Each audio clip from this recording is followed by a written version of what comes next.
Mi nombre es Gabriela Garnica Godínez.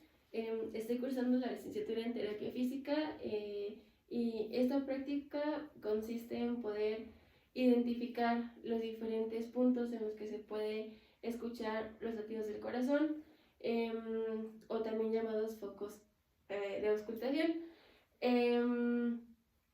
Primero es importante que para esta exploración física pues podamos observar pues la condición en la que llega el paciente, desde su marcha hasta su color de piel, su estética, etc.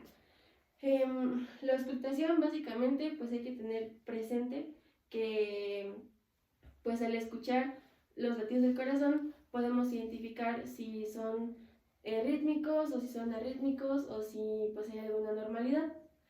El primer foco de auscultación es el foco aórtico, que este se va a poder localizar en el segundo espacio intercostal del lado derecho.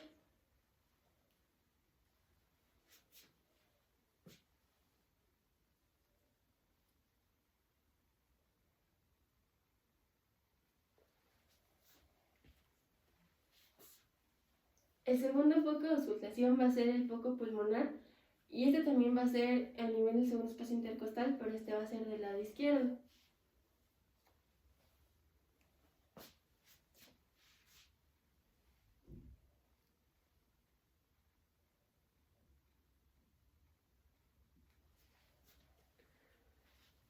Después está el foco tricuspidio, que este se va a localizar pues del lado izquierdo del esternón, aproximadamente de unos 3 a 4 centímetros,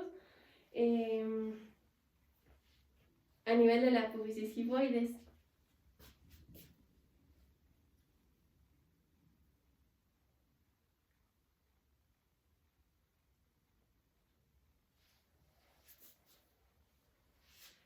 Y el último foco de auscultación va a ser el foco mitral, que este se va a poder localizar también a nivel del quinto espacio intercostal, a nivel de la línea medio clavicular.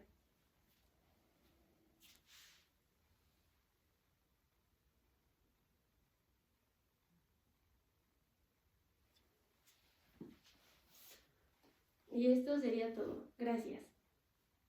Ya. Ya, perfecto. Más.